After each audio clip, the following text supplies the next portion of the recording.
Government corruption has never been more prevalent or caused more harm. It's why extremism is on the rise. It's why the financial gap between the haves and have-nots has never been wider. And it's why our planet is at risk of an extinction level tragedy. That's why I need your help to keep exposing the truth about the rot on both sides of the aisle. Become a supporter or a friend of the show today by clicking on the coffee link in the description box below. Friends of the show join me on a Zoom hangout once a month, and you guys can ask me any questions you want, and I can get to know you better. But the most important reason to help is to keep the show alive. Together, we can and will save our country and our planet. Thanks in advance and enjoy the show. Hey everyone, welcome to Plants and Politics. I have an update to share about two of Trump's Capitol insurrectionists. It's time for an episode of Where Are They Now? Matthew Bledsoe was arrested. Patrick Montgomery was in court. Jonathan Manapa will stay in federal custody. No, I don't take responsibility at all. So 51-year-old Iowa resident Daryl Johnson and his 29-year-old son, Daniel Johnson, were seen on surveillance video entering the Capitol through a broken window. And they both boasted about their criminal activity. And Snapchat messages sent on January 6th, Daniel wrote to a friend, quote, "We stormed Capitol Hill," and also, quote, "LOL. Dad and I were one of the first ones inside. Was fucking wild." And when his friend replied and said that they should have shit on Nancy Pelosi's desk, Daniel said, quote, "Dude, I'm sure her office got trashed. I was trying to find a way into the chamber." The following day, Daniel posted, quote, "Trump 2020" with 3 exclamation points. And that was on Facebook. And then he posted also a photo of the mob outside the Capitol. And he wrote, quote, "Couple thousand, LOL, try like 4 million people," 4 exclamation points. And then that same day, his father also wrote on social media saying, quote, "Mark my words, yesterday will be the beginning of the revolution. What happens when those same people decide to throw out the elected officials? It will be hangings on the front lawn of the Capitol. That crowd is not messing around."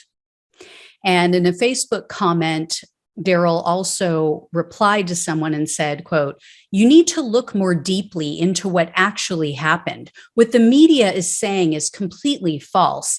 It was Antifa causing the damage. I was there. Trump supporters were restraining the Antifa people. Do not believe the reports. It's a complete BS." But as the day went on, Daryl's story kind of began to evolve. In another Facebook comment that same day, he wrote, quote, "I was there. The media story is completely crap. The prosecutors were peaceful until the police started throwing flashbangs and gas at the peaceful crowd."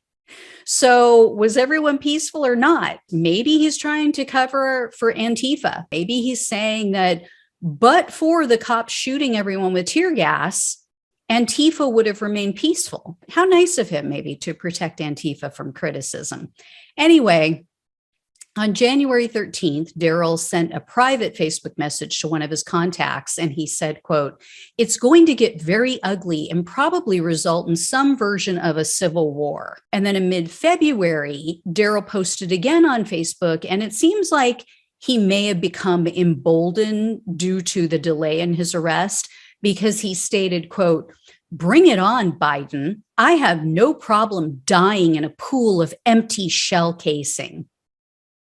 So Daryl and Daniel were both arrested on June 11th of last year. They were each charged with the standard 4 misdemeanors, which are entering a restricted building or grounds, 2 counts of disorderly conduct, and 1 count of parading in a Capitol. However, it was later revealed that the Johnsons had some sort of altercation with officers. So on January 4th of this year, they both pleaded to a felony charge of civil disorder.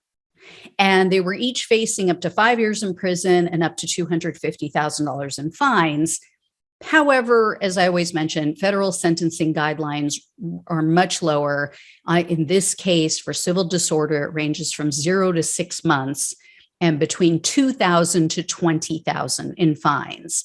And neither of the men have a criminal history, which is shocking. So the prosecutor requested only 3 months in jail and 3 years of probation for Daryl. And then they were asking for a sentence of 6 months in jail for Daniel. So, Mr. Bring It On Biden, willing to die in a hail of gunfire, Daryl Johnson, all of a sudden, now that there's consequences on the line, he's become very humble. And he pretended at least to be remorseful when faced with his consequences. In a statement to the court, he wrote, quote, "I have no explanation nor any excuse. I was wrong to enter the Capitol and behave like I did. I simply am heartbroken. I know there is no way I can make amends. The only option I have is own my failure, ask for forgiveness, and pay the price required."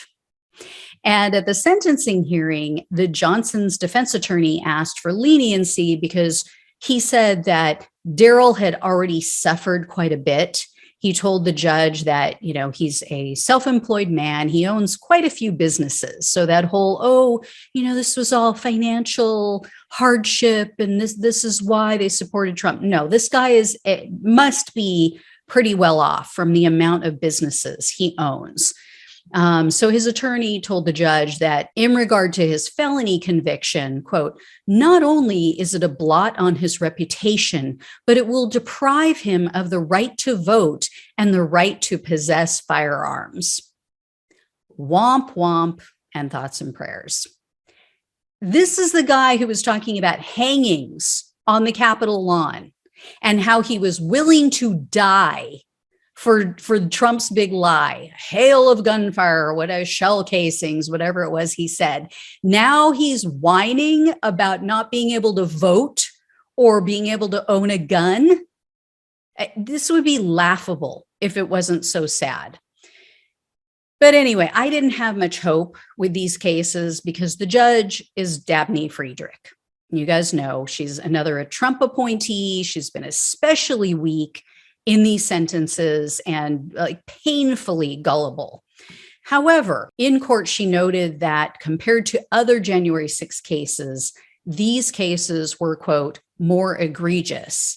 And after the Johnsons tried to excuse away their actions by saying that, we made a split decision, Judge Friedrich said, quote, "That is the case with a lot of crimes. Many, many defendants are held responsible for impulsive decisions they made in seconds." So in the end, Judge Friedrich sentenced the father, Daryl, to 30 days in jail and 1 year of probation. And then she ordered him to pay a $2,000 fine plus $2,000 in restitution. And then she sentenced Daniel to 4 months in jail, but only 1 year of supervised release. And then he was also ordered to pay the $2,000 restitution fee, but no fine. Is this what I would hope for? Not at all. And I know you guys are probably not happy with this, but considering some of her other sentences, I think you guys will agree that this is better than what I would expect from her, what I thought it was going to be. And it just goes to show when the prosecutor actually requires a plea for a real crime, like a felony that fits what they were doing that day, these defendants face actual consequences, even with some of the most lenient judges. And as they said, some of these consequences are going to last a long time. Some are going to last for a lifetime. This is what a true deterrent looks like. Let all these people know we're going to take your beloved guns away. And it'll be amazing how quickly they all regret their actions and they decide, maybe I shouldn't do that again. So if the prosecutors would just get their shit together and stop with these ridiculous pleas of parading in a Capitol, maybe we'd see some actual sentences given, some actual jail time for people other than the most violent. Anyway, guys, when and if I hear more, I will let you know. Thanks so much for watching and listening. Take care. I'll talk with you soon.